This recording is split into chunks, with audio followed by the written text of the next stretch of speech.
ఏపీలోని శ్రీ సత్యసాయి జిల్లా భారతదేశ రక్షణ రంగంలో ఓ సరికొత్త సువర్ణ అధ్యాయానికి వేదికగా నిలుస్తోంది. దేశ భద్రతను అజేయంగా మార్చే అత్యంత ప్రతిష్టాత్మక 5వ తరం స్టెల్త్ యుద్ధ విమానాల తయారీ కేంద్రానికి ఇక్కడ పునాది పడింది.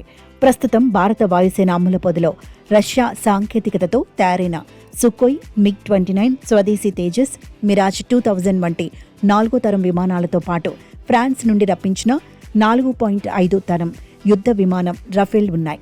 అయితే ఈ పాత తరం విమానాల్లో ఆయుధాలు, బాంబులు రెక్కల కింద బయటకు కనిపించడం వల్ల అవి శత్రువుల రాడార్లకు సులువుగా చిక్కిపోతున్నాయి. అంతేకాకుండా ఇవి ధ్వని కంటే వేగంగా ప్రయాణించాలంటే అదనపు ఇంధనం భారీగా ఖర్చవుతుంది. ఈ సాంకేతిక లోపాలను అధిగమించి భారత వాయుసేనకు ఆకాశంలో తిరుగులేని ఆధిపత్యాన్ని అందించే బ్రహ్మాస్త్రంగా ఈ AMCA ప్రాజెక్ట్ రూపుదిద్దుకోబోతోంది.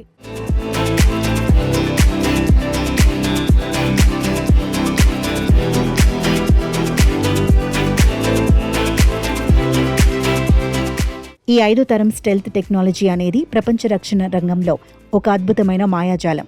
ప్రస్తుతం ఈ అత్యాధునిక సాంకేతికత కేవలం అగ్రరాజ్యాలైన అమెరికా, రష్యా, చైనా దేశాల వద్ద మాత్రమే ఉండగా ఈ AMCA ప్రాజెక్టు పూర్తయితే ఈ ఘనత సాధించిన ప్రపంచంలోనే 4వ దేశంగా భారత్ చరిత్ర సృష్టిస్తుంది. ఈ విమానాల ప్రధాన ఆకర్షణ స్టెల్త్ ఫీచర్. ఏరోడైనమిక్ డిజైన్, బాడీపై పూసే రాడార్, అబ్జార్బెంట్ కోటింగ్ వల్ల శత్రువుల రాడార్ కిరణాలు దీనిపై పడినా వెనక్కి పరావర్తనం చెందకుండా పక్కకు మళ్లిపోతాయి. దీనివల్ల శత్రువుల రాడార్ స్క్రీన్ మీద ఇంత భారీ యుద్ధ విమానం కేవలం ఒక చిన్న పక్షిలా మాత్రమే కనిపిస్తుంది. పాత విమానాలకు భిన్నంగా ఇందులో ఆయుధాలు, క్షిపణులు అన్ని విమానం లోపల ఇంటర్నల్ వెపన్ బేలో దాగి ఉంటాయి. శత్రువుల మీద దాడి చేసే ఆ ఒక్క క్షణంలోనే కిందికి డోర్లు తెరుచుకుని బాంబులు బయటకు వస్తాయి.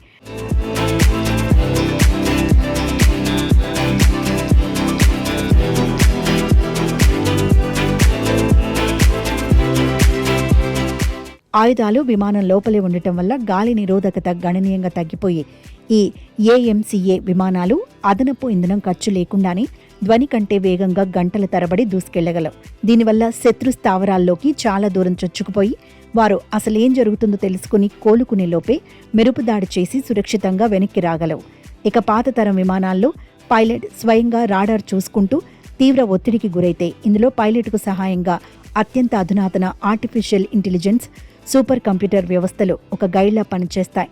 వందల కిలోమీటర్ల పరిధిలోని శత్రు కదలికలు, ముంచుకొచ్చే ప్రమాదాలను ముందే పసిగట్టి పైలట్ స్క్రీన్పై చూపించడమే కాకుండా ఆపద సమయంలో ఎలాంటి వ్యూహాలు అమలు చేయాలో కూడా సలహాలు ఇస్తాయి. భవిష్యత్ యుద్ధ ముఖచిత్రాన్ని మార్చేయగల ఇంతటి అద్భుతమైన వ్యూహాత్మక ప్రాజెక్టుకు రాయలసీమ పొడిమి వేదిక కావడం తెలుగు నేలకే కాకుండా యావత్ భారతదేశానికే గర్వకారణం.